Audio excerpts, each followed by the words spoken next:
dùng khát đâu côวัวเนี่ยนะออกเสียงวัวเนี่ยนะกำไตก็วัวเนี่ยมันจะเปิงอิดเงี้ยนะcam tay bưng cái năng in những ớt là cô mang ăn để vắng lon nó นั่นก็มันลองนะก็คู่เราเดี๋ยวรู้ไตทั้งไทยนะมันเป็นพี่น้องกันก็ลูกมัดติเลียกันก็เลยนะเสือนะกำไตก็เสือกำไตห้องกับกำไทยก็นั่นน่ะผีเสื้อแบบฝึกหัดประมาณก็แบบฝึกหัดนี่ก็ตอนฝึกอ่านตัวนี่ก็บอกว่าตัวนะเหมือนอย่างว่าเนี่ยวัวหนึ่งตัวนี่ก็วัวหนึ่งตัวนะตัวนี่มันบอกว่าเหมือนอย่างเขาขี่กล้ามเนี่ยพอดีสิกี่ปันเขาเนี่ยเพราะเขาจ่ายเงินนั่นมันตัวบัวนี่เป็นหมอกวัวเนี่ยถั่วก็โถนั่นกำไตก็ถั่วเนี่ยมันเปิงเสียงไอ้อย่างเดินว่านั่นนะกำไตเอาไทยมันมาเปิงกันน้ำมันจะกำไตโถกำไตถั่วมันเดือดสิมันออกเสียงวัวแหวนจินถั่วว่าถั่วนี่นะอันนี้กำไตหัวเนี่ยมันยากกำไตแบบโหก็โหนั่นนะมันเปิงเสียงเอียดไงมันเปิงกันน้ำนะขั้วนี่ก็โคนั่นน่ะกำไตก็โคนั่นน่ะผู้จำยากโคcua này bên non bên đây bên kho khoai là được khôngได้คอไข่จะได้เป็นตัวไหนนะเลยข้อควายนะการโคเขาโคพักโครั้วในผมว่าโคนั่นเตี้ยในผมว่าปอกเนี่ยใจดีกว่านี่นะใจต่างมีก็แล้วเหมือนยังใจต้นไม้เนี่ยเหมือนว่าต้นไม้มันเตี้ยนี่ก็ต้นไม้มันสูงนั่นนะไรใจหลายมีนะมันมีตีปองหลายมีนะเหมือนอย่างเขาเอาไม้เขยยังสิมีมาเปียดเอามือมันก็เอามือเขอีสังสิสิมีมาเปียดเขาเขี่ยเสียมันก็แล้วนั่นนะคงเสียนี่ก็โทรศัพท์มันแล้วนั่นถือกำไตห้องเถือนั่นนะอันนี้เพิ่งกันอิดกันนะเถือมันยังเขาเอาผ้าเอาเม็ดเถือสังสิไม่ยุ่งนะกำไตห้องเถือก็ได้กำไทยมันมีหลายอย่างนะเถือเฉือนปาดนะหลายคอนก็เหมือนเขานะมาเพิ่งกันนะเผือนั่นผมว่าเผือนั่นนะกำไตก็เผือนั่นนะเผือก็พ้องนั่นนะอันนั้นเขาเผือเอาไว้เผือก็พ้องนะนั่นไว้เผื่อเสือเนี่ยเป็น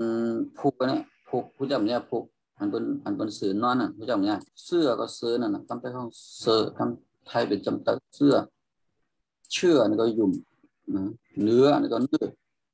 เนี่ยมันเป็นอีกฮะเมื่อนี่ก็มือนั่นนะเมื่อนี่ก็มือไหลนี่ก็มือไหลนะเรือนี่ก็เฮือนั่นนะเจอนี่บอกว่าทบนะทบอะไรญาก็เลยหันก็เลยนะมีที่ปองอะไรเถอะนี่เป็นปลายความมันมีที่ปองอ่ะซึ่งว่าไปเถอะเนี่ยนะผมว่าปลาละแค่ว่านั้นนะมาเถอะนี่ก็มาแหละมานะแค่ว่านั้นนะเถอะนี่มันเอากระใจจอมปลายความไว้เพราะตัวมันตัวเร็วนั้นมันมีที่ปองนะเยอะอันนี้ก็บอกว่าน้ำนั่นนะเจอเนี่ยมีที่ปองเหมือนกันได้เจอกับเจอในสองอันนี้มีที่ปองกันนะผมว่าพวกผมว่าเงี้ยผมว่าหันอะไรหมดเรอเนี่ยผมว่าเนี่ยมันจะเขาออกมาเนี่ยพวกผู้เนี่ยถูกโปงน่ะแผ่เผื่อเนี่ยผมว่ามีน้ำใจแหว่งปันนั่นน่ะแหว่งปันใจแคมป์นั่นน่ะเพราะเดี๋ยวเราแผ่เผื่อก็ได้มันก็เผื่อแผ่ก็ได้ตัวผู้ก็ตัวผู้นั่นน่ะทำได้ทอเสือนี่ก็เสือก็พุกต่อพุกนั่นน่ะนะพวกนั้นก็เนื้อวัวดอกบัวเนี่ยดูได้ว่าน่ะคู่ว่าน่ะบางบอกมันจะมีคำว่าดอกใส่จอมเนี่ยนั่นน่ะบัวเนี่ยนะบัวก็ยังดอกบัวก็ยังบอกว่าหมอกวัวนั่นนะครับหมอกวัวเพาะถั่วช่างเถอะนี่ก็ย่อมันแหละนั่นนะช่างเถอะนี่ก็ย่อละเรือรบก็เฮือตึกนั่นนะรบตัวตึกตึกซึกตึกเสือน่ะมันรบลูกเสือนี่ก็นั่นนะตัวเล็กๆนะเป็นลูกของเสือนั่นเลอะเทอะนี่นะเดี๋ยวออกเสียงจำตาต้องสองตัวนั่นนะเยอะแยะยั่วเยะนั่นแหละอันนี้นั่นยัวเยี่ยนี่นะหุยเขียเนี่ยจะไหนเนี่ยตัวเนี้ยนะสระออกว่าจะไหนก็เนี่ยสระออกจะไหนก็นี่สระออกนะมันมีอ่างด้วยนะตั้งหลังที่สระอาก็มีเนี่ยสระออกก็มีตั้งหลังในเป็นสระมีสระจอมมีเราก็มีอ่างใช่ไหมก็นี่เป็นสระนะเจือบัวนั่นแหละเรือรั่วนั่นแหละเรือรั่วตีตัวแต่งตัวหัวตอนั่นนะตะกัวตะกัวหัวล่อ นั่นแหละหัวเราะเรือรบแข่งเรือ ลูกเสือซักเสื้อเชื่อฟังเฟื้อเยื่อหู หัวหอมหัวคั่วสระเนี่ยอันนั้นสระเนี่ยครับตาละอุ้ยเสียงว่าสระตัวเป็นตัวนั้นน่ะเขาจะเลยอุ้ยเสียงนั่นน่ะ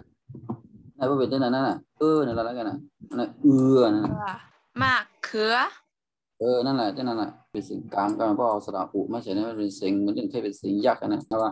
เสือดุนั่นแหละเสือดุมะเรือพายเรือล้อมรั้วชั่วโมงนั่นน่ะเมื่อกี้ปีมะเมียพอดีอ่านทำเสียงลีนะเลอะเทอะเยอะแยะยัวเยียคุยเขี่ยเบี้ยจันเจอวัวเรือรั่วตีตัวแต่งตัวหัวโตตะกัวหัวเราะเรือรบแขกลูกเสือซักเสื้อเชื่อฟังเอื้อเฟื้อเยื่อหูหัวหอมหัวคั่วมะเขือเสือดุ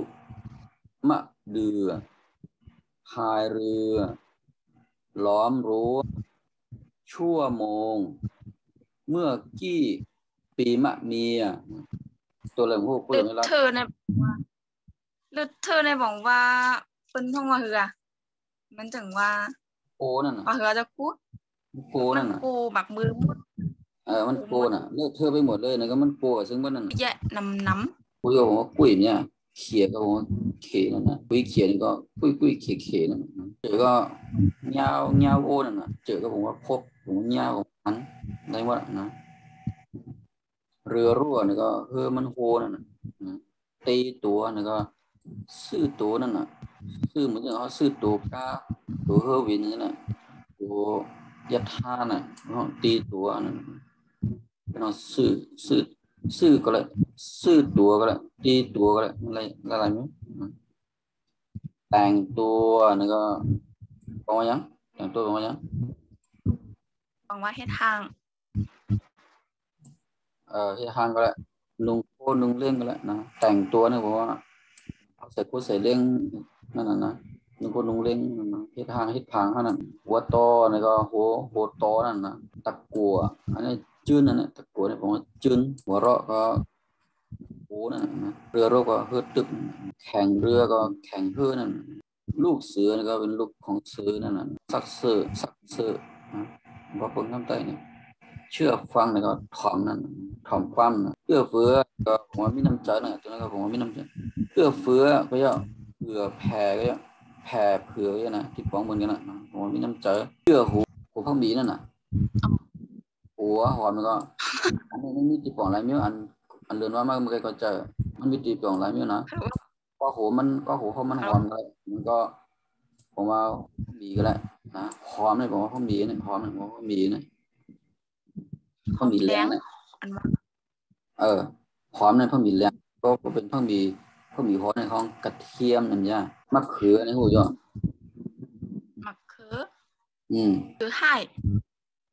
นั่นแหละเสือดุกับเสือให้มะเลือมะเดือก็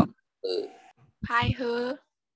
นั่นแหละพายกับพายกันหรือคำไทยกับพายเรือนี่ก็พายเรือล้อมรั้วนี่ก็ล้อมโพนคำไทยก็จุ่มมองนั่นโมงอะไรจุ่มมองอะไรชั่วโมงไก่เมื่อกี้นี่ก็เมื่อไก่ตีมะเมียนี่ว่าก็เหลือนั่นมันปั่นน้ำก็เหลือนั่นมันปั่นหินเอาปอก่อนเราจะคุณเนาะก็พอนะดูนะลูกค้าจะ